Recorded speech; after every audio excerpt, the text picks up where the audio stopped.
Hello friend, जय श्री कृष्णा, राधे राधे। आप सभी का स्वागत है मेरी इस छोटी सी वीडियो में। और वीडियो डालने में काफ़ी लेट हो गया, इसके लिए आई एम सो सॉरी। और इस समय ऐसी कुछ हैपनिंग हो ही रही थी कि मुझे वीडियो पोस्ट करने में बहुत टाइम लगा। और ये वीडियो बेसिकली देवउठनी एकादशी की है। मैं अपनी एकादशी की पूजा किस प्रकार से की थी वो मैं आप सभी के साथ शेयर कर रही हूँ। तो मुझे पता है मैं बहुत लेट में वीडियो डाल रही हूँ, बट फिर भी मेरे पास अवेलेबल थी तो मैंने आप सभी के साथ शेयर करना ज़रूरी समझा। और पूजा अर्चना मैंने किस प्रकार से की थी वो मैं आप सभी के साथ शेयर कर रही हूँ। तो कोई भी पूजा हो, सर्वप्रथम गणपति जी की पूजा होती है। तो सबसे पहले गणपति जी का स्नान आदि हो गया। ये मॉर्निंग की पूजा है, मतलब मॉर्निंग में जो मैंने पूजा अर्चना की थी। बाकी रात में अच्छे से जो है दीपक वगैरह जलाए गए थे, खूब सारे दीपक वगैरह जलाए गए थे।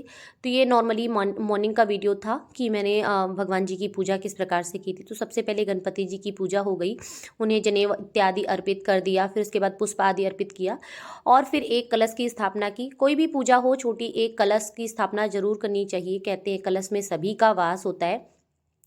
फिर कलश का भी पूजन कर लेंगे, उस पे एक पूर्ण पात्र रख लेंगे तिल से भरा हुआ, क्योंकि चावल का प्रयोग एकादशी के दिन नहीं किया जाता है। तो इसमें वाइट तिल, जो सफ़ेद तिल होता है, वो भर कर रख लेंगे। फिर जल से आचमन देंगे, उसके बाद फिर उस पर वस्त्र रूपी कलावा अर्पित करेंगे और आम के पल्लव लगाएंगे।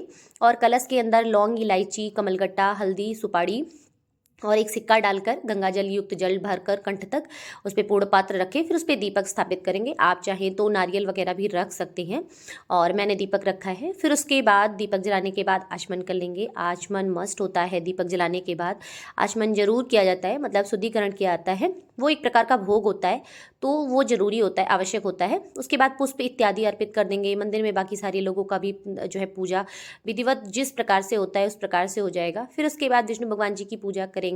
आपके पास विष्णु भगवान जी की माता लक्ष्मी के साथ कोई विग्रह है या प्रतिमा है तो आप उसे स्थापित करें, या जिस भी स्वरूप में आपके पास विष्णु भगवान जी अवेलेबल हैं आप उनको जो है स्थापित करें और उनकी विधिवत अच्छे से गंगा जल युक्त जो है जल से आप पहले शुद्धिकरण करें। फिर उसके बाद उन्हें जनेऊ अर्पित करें, वस्त्र रूपी कलावा अर्पित करें, पुष्प इत्यादि अर्पित करें।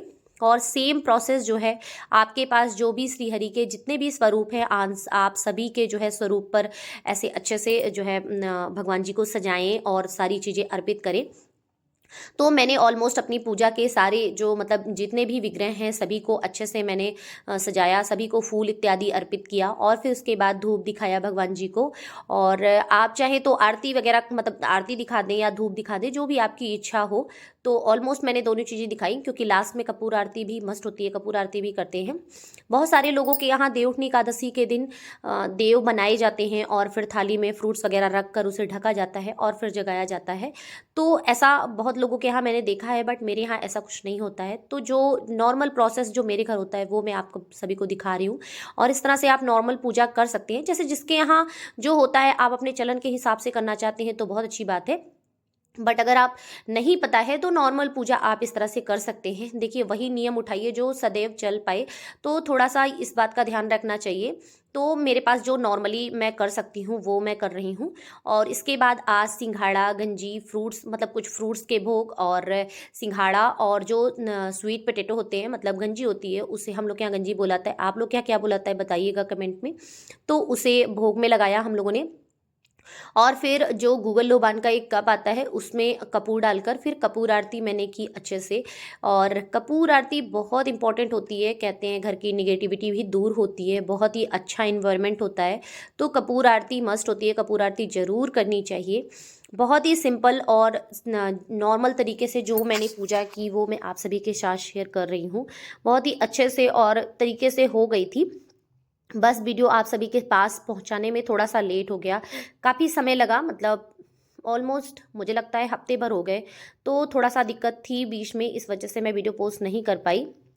बट आप सबकी याद बहुत आई कि हाँ मुझे पोस्ट करना चाहिए, तो फिर मैंने ट्राई किया कि नहीं पोस्ट कर दूँ। तो ऑलमोस्ट आरती हो गई थी, फिर आचमन कर लिया। अब इसके बाद मैं शाम की पूजा की अपनी विधिवत तैयारी कर लूँगी, मतलब शाम को संध्या के समय खूब सारी जो है दीपक जलाया, खूब सारे जो है दीपक आदि जलाकर भगवान जी की आरती वगैरह की, जैसा कि मैंने आप सभी को बताया कि संध्या के समय भी खूब सारे दीपक जलाए थे। तो आप देख सकते हैं कुछ दीपक ऑलमोस्ट बाहर रख दिए थे और कुछ दीपक जो है मैं जला चुकी थी, तो वो मैं आप सभी को दिखा रही हूँ। क्योंकि आज एकादशी है, देव उठनी एकादशी है, आज के दिन देव जगाए जाते हैं, उठाए जाते हैं। तो ये बहुत ही हर्षोल्लास का दिन होता है, बहुत ही खुशी का दिन होता है। तो इसलिए खूब सारे दीपक से अपने घर को सजाया जाता है, जस्ट लाइक दीपावली के दिन जैसे आप सजाते हैं और बहुत ही अच्छे से धूमधाम से जो है पूजा अर्चना करते हैं, तो उस प्रकार से ये बहुत ही बड़ा दिन होता है। और एकादशी में सबसे बड़ी एकादशी मानी भी जाती है, मतलब सबसे बड़ी एकादशी मानी जाती है और बहुत ही पूर्ण फलदायी भी होती है। तो इसलिए ऑलमोस्ट दिया दीपक वगैरह खूब अच्छे से जला दिया था, फिर और सारे दीपक जलाए और अच्छे से पूजा वगैरह की। और भोग प्रसाद आप देख सकते हैं अभी तक मैंने नहीं हटाया था, मतलब जैसे था वैसे ही लगा हुआ था, भोग प्रसाद मैंने नहीं हटाया हुआ था। और फिर उसके बाद रिपीट उसी पर लग गया था, मतलब थोड़े बहुत हटाए गए थे, थोड़े बहुत जो है वहीं पर रखे थे। तो ये होता है कि नहीं, अच्छे से रखा रहे और भगवान जी के पास, क्योंकि विधिवत भगवान जी की दृष्टि उस पर पड़ जाए, ताकि वो अच्छे से प्रसाद रूपी हम लोगों के ग्रहण के लिए बन जाए कि भगवान जी का प्रसाद ही है। और कंप्लीट व्यू आप देख सकते हैं मंदिर का, बहुत ही अच्छा लग रहा था, बहुत ही सुकून भरा समय लग रहा था। कहने का तात्पर्य है बहुत ही सुकून दे रहा था कि हाँ अच्छे से हो गई है। कोई चीज़ जब कंप्लीट हो जाती है ना, बहुत ही अच्छे से हो जाती है, तो बहुत सुकून लगता है। आप सब ने किस प्रकार से की या आपके यहाँ किस प्रकार से होता है, आप सब जो है अपने कमेंट के माध्यम से शेयर जरूर करिएगा। जरूर बताइएगा कि आप लोग के यहाँ किस प्रकार से होता है, आप सब ने पूजा अर्चना किस प्रकार से की। और वीडियो अच्छा लगता है तो प्लीज़ लाइक कमेंट शेयर करना बिल्कुल ना भूला करिए। आप सबके कमेंट, आप सबके लाइक से मुझे मोटिवेशन मिलती है, बहुत ही अच्छा लगता है, बहुत ही ज़्यादा यूज़फुल लगता है कि आप लोगों ने जो है हम लोगों को कमेंट किया। फिर उसके बाद ये जो एक शुगर केन होती है, मतलब गन्ना होता है, ये आया, फिर इसको मैंने तुलसी माता को भोग लगाया। मैं बेसिकली नेक्स्ट डे तुलसी माता का जो है विवाह कराती हूँ। बहुत सारे लोग एकादशी के दिन ही कराते हैं, मैं नहीं कराती हूँ, क्योंकि मुझे ऐसा लगता है कि जल इत्यादि उनमें माता में नहीं अर्पित कर सकती, तो सेम डे मैं कैसे कराऊँ, क्योंकि एकादशी को माता को जल नहीं दिया जाता है। तो इस बात का ध्यान रखना चाहिए। तो ऑलमोस्ट जहाँ भी दीपक वगैरह रखने थे सारी जगह अच्छे से रख दिया, जैसे कि देव वृक्ष में आंवला हो गया और बेल के पेड़ हो गए, तुलसी माता हो गई, समी का वृक्ष हो गया, इन सारे जो है वृक्षों में रखा। फिर उसके बाद द्वार पर रखा और सारी जगहों पे जहाँ पे भी जो है समझ में आया उस जगह पे रखा। तो ये सारी चीज़ें मैंने कंप्लीट करने के बाद अच्छे से सारी चीज़ें, सारी रिचुअल्स की। फिर माता का विवाह, जो तुलसी जी का विवाह था, उसका मैंने पार्ट नेक्स्ट में किया, मतलब वो दूसरे दिन किया है, तो उसका वीडियो भी मैं आप सभी के साथ ज़रूर शेयर करूँगी। इसके अलावा यदि आपको वीडियो अच्छा लगा हो तो लाइक कमेंट शेयर करना बिल्कुल ना भूलें। और अगर आपने हमारे चैनल को अभी तक सब्सक्राइब नहीं किया है तो चैनल को सब्सक्राइब कर लें, बेल आइकन भी दबा दें, ताकि वीडियोस की नोटिफिकेशन आप सभी को मिलती रहे। जय श्री कृष्णा, राधे राधे। आप सभी को देवउठनी एकादशी की बहुत सारी शुभकामनाएं।